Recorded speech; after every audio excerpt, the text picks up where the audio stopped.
ક્ષણે ક્ષણે ભગવાનના દર્શનમાં આનંદ આવે છે. કૃષ્ણ કથા અનેક વાર સાંભળી છે. કૃષ્ણ કથામાં તૃપ્તિ થતી નથી. કૃષ્ણ કથા સંભળાવો. સંસારના વિષયો ભોગવ્યા પછી મન ત્યાંથી હટી જાય છે. સંસારના વિષયો જ્યાં સુધી માનવ ભોગતો નથી ત્યાં સુધી જ મીઠા છે. વિષયો ભોગવ્યા પછી કડવા થઈ જાય છે. વિષયોમાંથી મન હટી જાય છે. શ્રીખંડ પૂરી જેને બહુ ભાવતી હોય ને એને સરસ શ્રીખંડ ને પૂરી ખવડાવો. 2-4 કોળિયામાં એને બહુ મજા આવે છે. સરસ છે, બહુ સારું છે. ભૂખ શાંત થાય, પેટ ભરાય અને પછી કોઈ શ્રીખંડ પીરસવા લઈ જાવે તો એ કે હવે શ્રીખંડ જોવાની મને ઈચ્છા નથી. કે તમને બહુ ભાવે છે, આ બહુ સરસ કે ભાવે છે, સરસ છે, બધું સાચું, પણ હવે મને જોવાની ઈચ્છા થતી નથી. શ્રીખંડ અહીંથી લઈ જાઓ, મારે જોવું નથી. શ્રીખંડ ખાધા પછી શ્રીખંડમાં અરુચિ આવે છે. શ્રીખંડ જોવાની ઈચ્છા થતી નથી. કદાચ ઘરમાંથી એમ કે તમને હવે જોવાની ઈચ્છા નથી ને તો પછી ભિખારીઓને બોલાવીને આપી દો. કે ના ના આપશો નહીં, ઢાંકી રાખજો, રાત્રે એને હું જોઈ લઈશ. અત્યારે જોવાની ઈચ્છા નથી, રાત્રે જોવાની દાનત છે. પછી વિષયો ભોગવ્યા પછી કડવા જ લાગે છે. વિષયોમાં વૈરાગ તો આવે છે, વૈરાગમાં સ્થિરતા આવતી નથી. કૃષ્ણ કથા જ્યારે તમે સાંભળો, કૃષ્ણ કથા જ્યારે વર્ણન કરો, નવીન આનંદ આવે છે. અનેક વાર આ કથા સાંભળી છે, હજુ તૃપ્તિ થતી નથી. વિસ્તારપૂર્વક કૃષ્ણ કથા છે. ભગવાન શ્રી કૃષ્ણ સનાતન ધર્મનું રક્ષણ કરવા માટે જગતમાં આવે છે. ભગવાન સ્વધામમાં ગયા પછી કલિયુગમાં અધર્મ વધે છે. ત્યારે ધર્મ ક્યાં રહે છે? ધર્મનું શું થાય છે? કલિયુગમાં અધર્મ બહુ વધી જાય છે. ધર્મ કમ શરણંગત. પ્રથમ અધ્યાયને સંતોએ પ્રશ્ન અધ્યાય માન્યો છે. અનેક પ્રશ્નો કર્યા છે. સૂતજી હવે કથાનો આરંભ. કથાના આરંભમાં નારાયણમ નમસ્કૃત્ય નરં ચૈવ નરોત્તમં દેવીમ સરસ્વતીમ વ્યાસમ તતો જયમુદીરયે. આ જગ્યાના માલિક દેવ નરનારાયણ સ્વામી છે, જે બદ્રિકાશ્રમમાં વિરાજેલા છે. ભારતમાં કોઈ પણ સત્કર્મ થાય, સત્કર્મના આરંભમાં નરનારાયણને વંદન કરે છે. ભારતના માલિક દેવ નરનારાયણ સ્વામી છે. નારાયણમ નમસ્કૃત્ય નરં ચૈવ નરોત્તમં દેવીમ સરસ્વતીમ વ્યાસમ તતો જયમુદીરયે. નરનાજ પણ વિરાજેલા છે. નરનારાયણ અવતારની સમાપ્તિ થતી નથી. નરનારાયણની બધાને બહુ જરૂર છે. રામાયણમાં વર્ણન આવે છે, રામચંદ્રજીએ રાવણને માર્યો, રામ રાજ્યમાં પ્રજા સુખી થઈ, બધાને સુખી કરી. સીતારામજી સ્વધામમાં પધાર્યા. તમે કોઈ વખત અયોધ્યાજીમાં ગયા હશો. અયોધ્યાજીમાં સરયુજીનો પ્રવાહ બહુ વિશાળ છે, અનેક ઘાટ છે. એક ઘાટનું નામ છે ગુપ્તાર ઘાટ. અયોધ્યાના સંતો એવું વર્ણન કરે છે, શ્રી સીતારામજીના અંતિમ દર્શન આ ઘાટમાં થયા. શ્રી સીતારામજી સ્વધામમાં પધાર્યા. ભગવાને લીલા કરી. શ્રી કૃષ્ણ ભગવાન ગોલોકધામમાં ગયા, વરા ભગવાન સ્વધામમાં ગયા. બધા અવતારોની સમાપ્તિ બતાવે છે.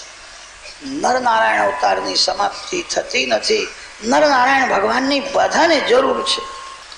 નરનારાયણ ભગવાન આજ પણ છે. હિમાલયમાં કલાપ નામનું ગામ છે અને ત્યાં નરનારાયણ ભગવાન આજ પણ વિરાજેલા છે.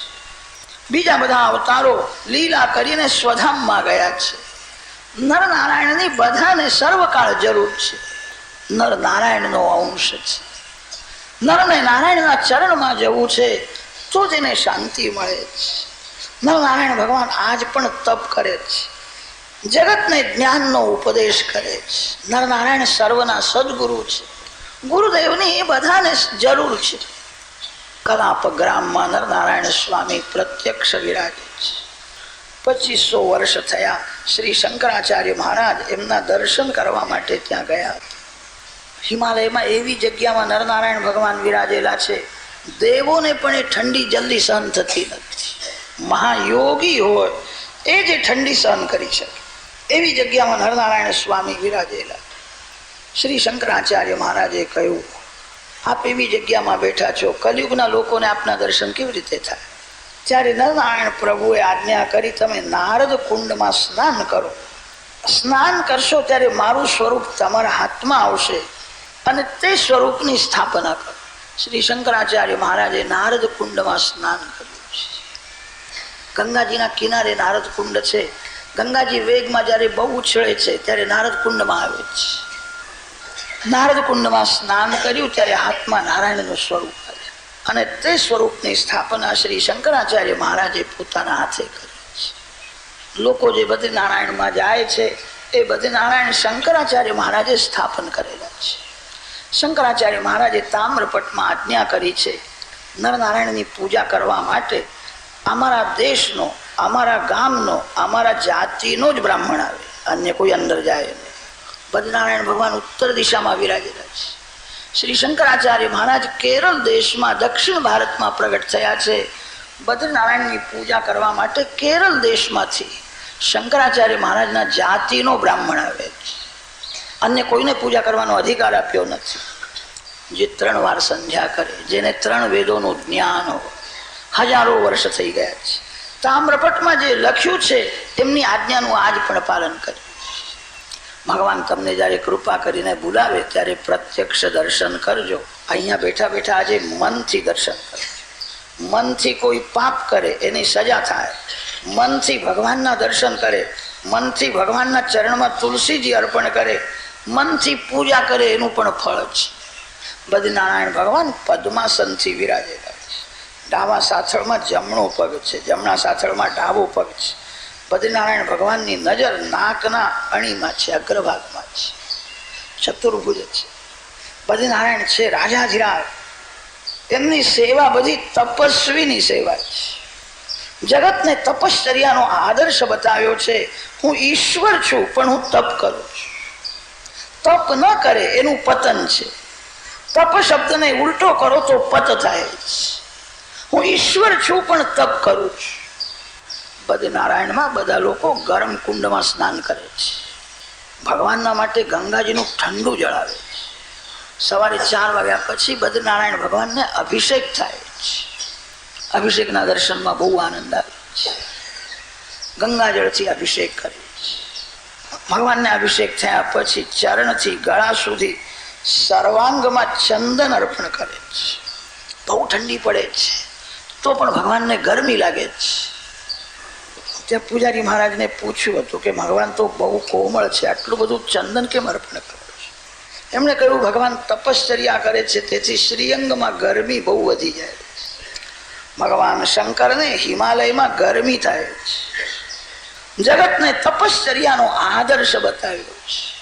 પ્રથમ ચંદન અર્પણ થાય છે, પછી વસ્ત્ર ધારણ કરાવે છે. બદ્રીનારાયણમાં એક વિશેષતા છે. લક્ષ્મીજીને પ્રભુએ કહ્યું છે, મારી સાથે બેસશો નહીં, બહાર જઈને બેસો. માતાજી મંદિરના બહાર વિરાજેલા છે, અંદર એકલા નારાયણ છે. નિયમ તો એવો છે, લક્ષ્મી નારાયણ સાથે જ વિરાજે. જગતને તપશ્ચર્યાનો આદર્શ બતાવવો છે. તેથી લક્ષ્મીજીને કહ્યું છે, દૂર બેસો. સ્ત્રીનો સંગ, દ્રવ્યનો સંગ, પુરુષનો સંગ, બાળકનો સંગ તપમાં, ભક્તિમાં વિઘ્ન કરનારો છે.